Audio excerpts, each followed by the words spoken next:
The inventions of the Industrial Revolution shifted labor away from the home and into factories. Most people of the past were, as we would say today, self-employed. In a sense, they were thrown out of their jobs by the onset of these new manufacturing processes, which they couldn't compete with working by hand. And so they had to get jobs working in one of these factories and being paid a wage. At first, these wages were about the same as what they were earning while self-employed, but eventually wages started to rise, and they kept on rising to this day. To understand why, we need to understand the market for labor. First, let's construct the supply of labor. Our regular supply curve relates the price earned to the quantity supplied. So on our graph, we have price on the vertical axis, which represents how much consumers pay for something, and quantity on the horizontal axis, which represents how much of that something is produced. Labor markets operate on the same principle, but with some different terminology. The price paid to workers for their labor is the wage, and the quantity of labor supplied is the number of hours people agree to work for.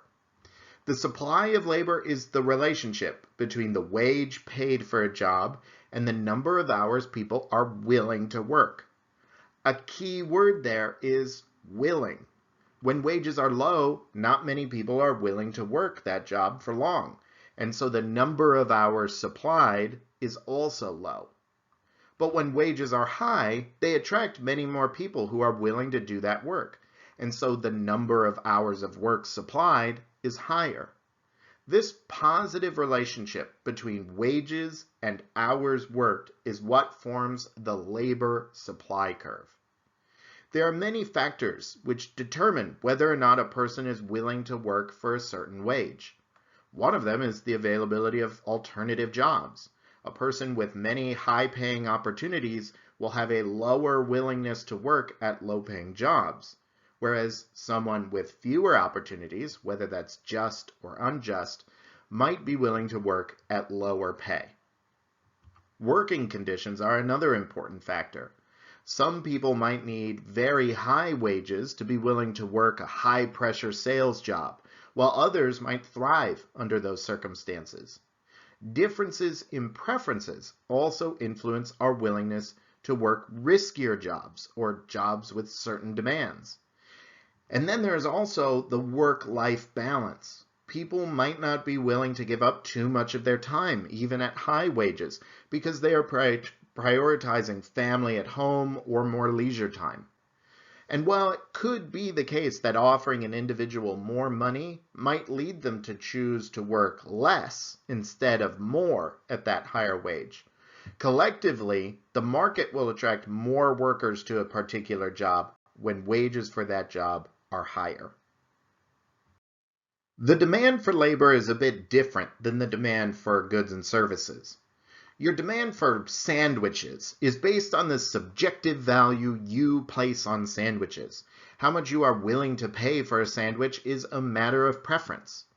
But the demand for labor is what we call a derived demand, because how much employers are willing to pay is set by other market conditions, namely the marginal product of labor. The most that a firm would be willing to pay to get one more worker would be the amount by which that worker increases the firm's revenue. For example, let's imagine that we just opened up a new neighborhood grocery store.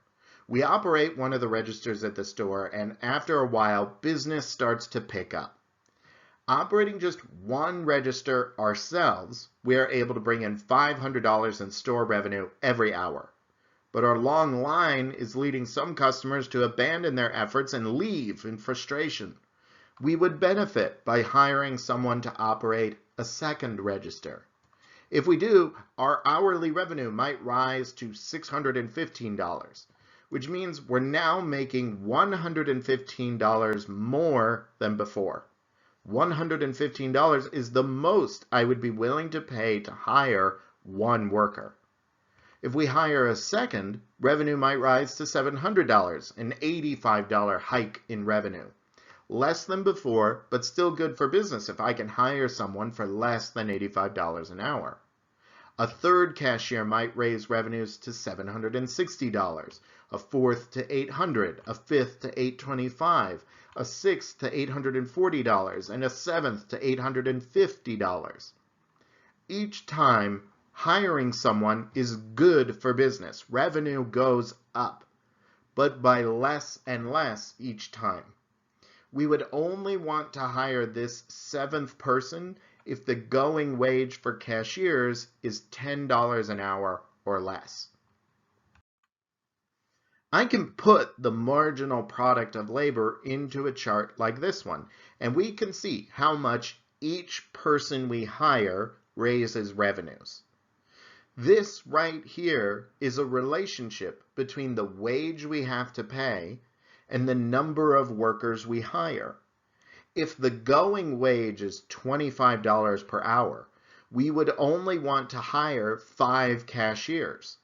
If the wage is $15 per hour, we would hire 6 cashiers. And we won't hire a seventh until wages fall to $10 an hour or less. When we chart this out on a graph, we get the demand for cashiers at our store. As you can see, it is downward sloping, just like any old demand curve. And that is really all that matters. In this example, the demand curve is an actual curve, not a straight line. But just like all squares are rectangles, but not all rectangles are squares, all lines are curves. And so it doesn't make any practical difference if we draw supply or demand curvy or as straight lines. So, alas, we have our labor market with both the supply of labor and the demand.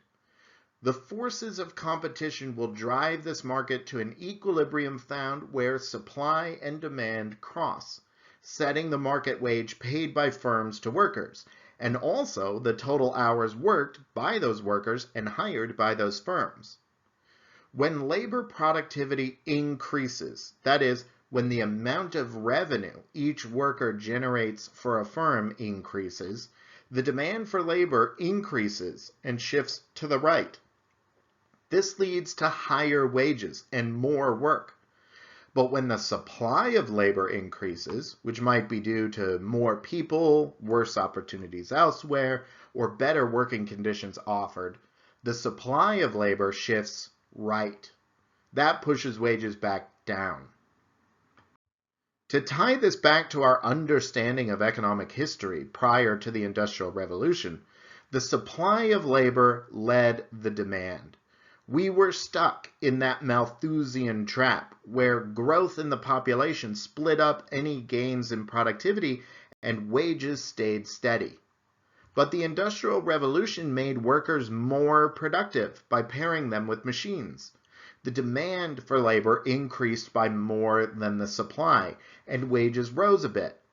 But creative destruction threw a lot of people out of work that they did from home, and they entered these labor markets looking for jobs at these factories. The supply of labor, due to the transition in production, kept pace with demand for a bit. But once the transition was done and machines continued to improve, they raised labor productivity much faster than labor supply, and wages for ordinary people, the formerly poor, started to rise more rapidly than ever before.